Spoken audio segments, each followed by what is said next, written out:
Allah clément miséricordieux. Que les prières d'Allah et ses plus amples salutations soient sur notre prophète Mohammed sallallahu alayhi wa sallam, sur 6 membres de sa famille et sur 6 compagnons et tous ceux qui ont battu leur pas jusqu'au jour dernier. Ensuite, mes chers frères et sœurs en islam, je vous recommande ainsi qu'à moi-même la piété et le fait de craindre Allah subhanahu wa ta'ala. Craignez Allah subhanahu wa ta'ala comme il se doit que vous soyez pour gagner l'agrément d'Allah dans ce bas monde et dans le delà. Allah subhanahu wa ta'ala dit dans le sens rapproché de verset et exercer le rappel, car le rappel profite aux croyants. On a parlé dans des prises précédentes. Dans un prise précédent, ça fait plus d'un mois. Comment se préparer pour accueillir le mois de Ramadan béni? Un mois de piété, de jeûne, de récitation de Coran et d'autres œuvres méritoires par excellence. Il faut se préparer. Mais malheureusement, la communauté musulmane, la majorité de la communauté musulmane se prépare matériellement et non spirituellement. Il y a une préparation matérielle et spirituelle. Mais malheureusement, la majorité d'entre nous se prépare matériellement en s'approvisionant des denrées alimentaires. Si on est en visite les grandes surfaces, les marchés populaires, ainsi de suite, vous allez constater tout cela. C'est comme si c'est la fin du temps qui vient, donc il faut acheter beaucoup de denrées alimentaires, c'est comme si c'est la fin qui nous attend, la famine qui nous attend. Donc, le vrai croyant, il se prépare matériellement, mais pas au détriment de la préparation spirituelle et la préparation de son cœur, l'intention. Il faut se préparer spirituellement. Premièrement, avoir la bonne intention, vouer son culte pour Allah subhanahu wa ta'ala, se repentir de ses péchés et avoir la ferme résolution de ne plus revenir à ses péchés précédents. Chers frères et sœurs, la communauté musulmane s'apprête à accueillir dans une semaine à peu près un visiteur et un invité de marque. Cet invité nous honore chaque année. Allah subhanahu wa ta'ala comble cet invité de tant de bienfaits et de mérites. Et l'on a fait une période spécifique pour accomplir le bien. C'est invité ici le mois de Ramadan, dont nous implorons Allah subhanahu wa ta'ala de nous donner cette chance, cette opportunité de vivre et de le jeûner avec foi et avec sincérité. Car, chers frères et sœurs, personne d'entre nous n'a la confirmation ou la certitude de vivre pour jeûner le mois de Ramadan. L'année passée, chers frères et sœurs, on a des frères et des sœurs qui ont jeûné avec nous l'année précédente, le mois de Ramadan passé. Mais cette année, Allah subhanahu wa ta'ala les a. Allah subhanahu wa ta'ala, par sa volonté, ils ont décidé, ils sont dans leur tombe maintenant. Ils n'ont pas cette opportunité de vivre la joie du mois de Ramadan et de multiplier leurs bienfaits, leurs hasanat, car le jour de la résurrection, ni l'argent, ni l'or ne servent, l'argent et l'or ne servent à rien, mais c'est les hasanat, c'est les bienfaits et les méfaits. Donc, chers frères et sœurs, il faut, premièrement, corriger son intention, purifier son intention, et vouer son culte pour Allah subhanahu wa ta'ala et se repentir avant que ce soit trop tard. Le jeûne, chers frères et sœurs, est une excellente école qui nous apprend que les bonnes valeurs, la patience, la compassion, la générosité, l'altruisme, le fait de penser à autrui, l'amour du prochain, le bon comportement, la réconciliation, etc. Il suscite la fraternité et l'amour, loin de tout égoïsme et de tout matérialisme. Mais malheureusement, la communauté musulmane, on est la dernière des communautés, malheureusement à l'ère actuelle, parce qu'on est égoïste. On ne travaille pas en groupe, mais individuellement. Il n'y a pas ni d'amour, ni d'amitié, ni rien du tout, malheureusement. Parce qu'on s'est éloigné des préceptes de l'islam, malheureusement. Le jeûne ne doit pas s'effectuer seulement par le corps, qui est le fait de s'abstenir de manger et de boire durant la journée, mais aussi par la langue, ses mains, ses jambes, etc. Chers frères et sœurs, on a constaté un fait. Malheureusement, malheureusement la majorité des musulmans et des jeûneurs durant le mois de Ramadan, il y a une grande catégorie proche de jeûneurs qui passent la majorité de la journée à dormir et la nuit à veiller dans des choses qui irritent, qui énervent Allah subhanahu wa ta'ala, qui déplaisent à Allah subhanahu wa ta'ala. Malheureusement, Allah subhanahu wa ta'ala nous a comblé de bienfaits, mais malheureusement, on utilise ces bienfaits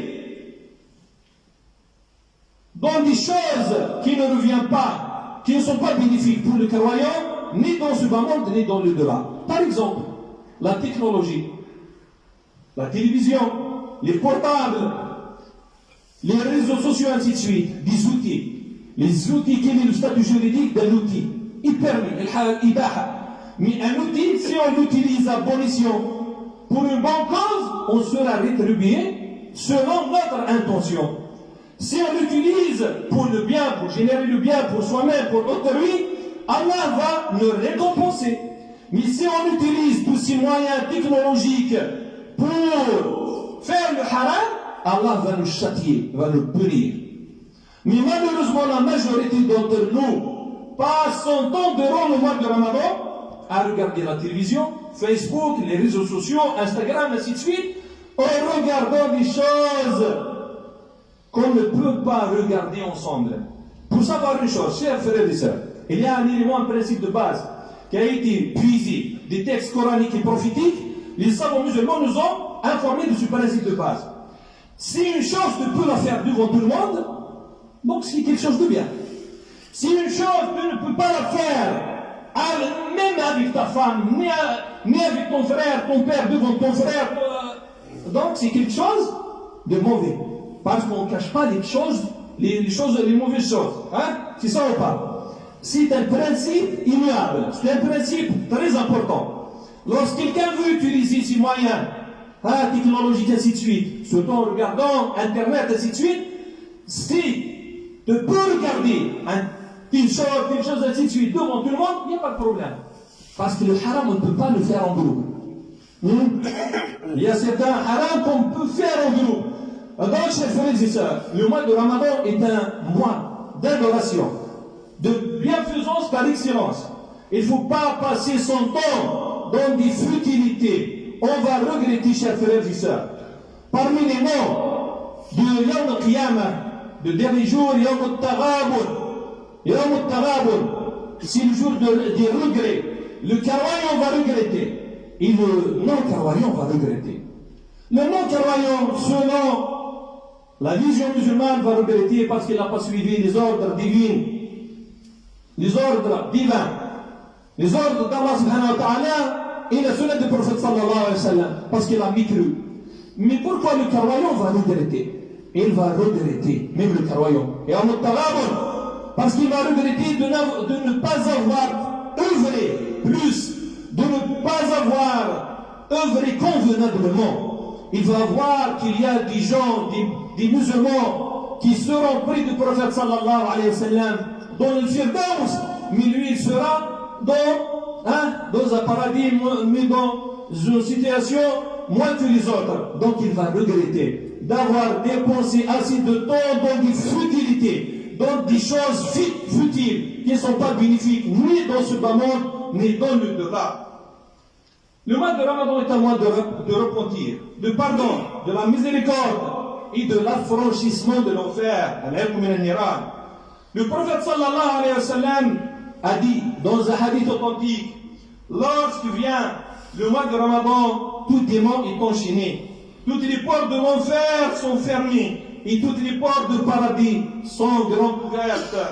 On appelle, Allah subhanahu wa ta'ala va charger quelqu'un qui va appeler, qui va lancer un appel. On appelle au toi qui veut de bien, accours. Il faut accourir. Asri, aqbil.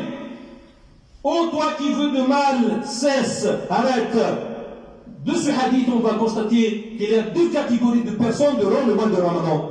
Des gens qui ont l'intention de faire de bien, à profiter du mois de Ramadan pour s'approcher d'Allah subhanahu wa ta'ala. Et il y a une deuxième catégorie qui ont une mauvaise intention Ils n'ont pas l'intention de s'approcher d'Allah subhanahu wa ta'ala, de multiplier les adorations, les œuvres pieuses pour s'approcher d'Allah subhanahu wa ta'ala, mais ils ont l'intention, par exemple, des commerçants, malheureusement. C'est pas tous les commerçants, on ne va pas généraliser, mais il y a une grande tranche de commerçants, même dans les pays soi-disant musulmans, à l'approche du mois de Ramadan, les prix vont flamber, ils vont multiplier, ils vont stocker pour faire augmenter les prix. Ils vont faire la spéculation pour augmenter, doubler, et même, les prix. Est-ce qu'ils ont une bonne intention? Ils n'ont pas une bonne intention. Il y a des gens, à l'approche du mois de Ramadan, il va dire, je vais faire cela, que des mauvaises choses. Donc il n'a pas de bonne intention. C'est pas moi qui dis ça, c'est le prophète sallallahu alayhi wa sallam. Allah subhanahu wa ta'ala va charger quelqu'un qui va appeler, il va lancer un appel. Ô toi qui veux de bien, accours. Ô toi qui veux de mal, cesse, arrête. Nous appelons Allah subhanahu wa ta'ala de nous rendre parmi ceux qui veulent de bien durant le mois de Ramadan. Il continue le prophète sallallahu alayhi wa sallam, cet appel est renouvelé chaque soir. Et chaque soir, Allah, exalté soit-il, sauve de l'enfer un certain nombre de croyants. Donc, chers frères et sœurs, profitez. Premièrement, implorer Allah subhanahu wa ta'ala de nous rendre parmi les nombres des vivants durant le mois de Ramadan. Et purifier son intention, il faut purifier son intention. Et avoir la ferme résolution d'être parmi les gens qui veulent faire de bien durant le mois de Ramadan. Chers frères et sœurs, il y a une petite exhortation, un petit rappel. Mettez-vous dans vos têtes comme si ce mois de Ramadan, il sera le dernier mois de Ramadan que vous jeûnez, si Allah veut. Ce qu'on appelle en langue arabe, Siyam Muwaddi'.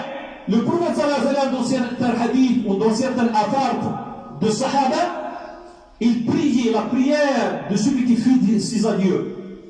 C'est la même chose, il faut mettre dans sa tête, comme si le mois de Ramadan, il sera le dernier. Les causes de la mort sont nombreuses. La mort le guette de partout. Et le prophète sallallahu alayhi wa sallam a dit, multipliez l'évocation de démolisseurs, de destructeurs des envies, des désirs. Ils ont dit, c'est quoi le démolisseur des désirs? Le prophète sallallahu alayhi wa sallam répond, la mort.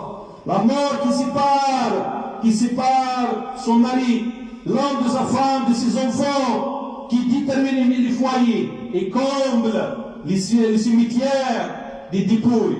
Donc, chers frères et sœurs, il faut mettre dans sa tête que ce mois de Ramadan, ici le dernier Ramadan, peut-être que vous allez jeûner.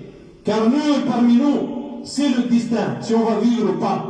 Il y a tant de personnes qui ont vécu avec nous le mois de Ramadan passé, et cette année, ils ne sont plus parmi le nombre des vivants. Donc, chers frères et sœurs, c'est pas seulement jeûner, s'abstenir de fait de boire et de manger, mais s'abstenir, baisser son regard, maîtriser sa langue, maîtriser son cœur et maîtriser ses membres. Chers frères et sœurs, avoir une bonne intention ne suffit pas. On a parlé donc des prêches précédents, on a énuméré les deux conditions sine qua non d'acceptation des œuvres auprès d'Allah subhanahu wa ta'ala.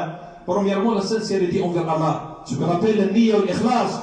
Avoir une bonne intention. La deuxième condition, c'est la conformité de nos actes à la tradition du prophète sallallahu alayhi wa sallam. Nous appelons Allah subhanahu wa ta'ala de nous guider sur le droit chemin, le chemin du prophète sallallahu alayhi wa sallam et de ses compagnons. Nous appelons Allah subhanahu wa ta'ala de nous donner l'opportunité de vivre le mois de Ramadan et de pardonner nos péchés. Nous appelons Allah subhanahu wa ta'ala de nous pardonner.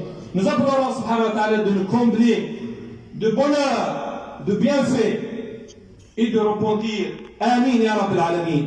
Juste à titre d'information, chers frères et sœurs, le mois de Ramadan et le reste du mois de Ramadan, une semaine à peu près. Les calculs scientifiques, astronomiques, ils ont statué que le premier jour de Ramadan sera samedi.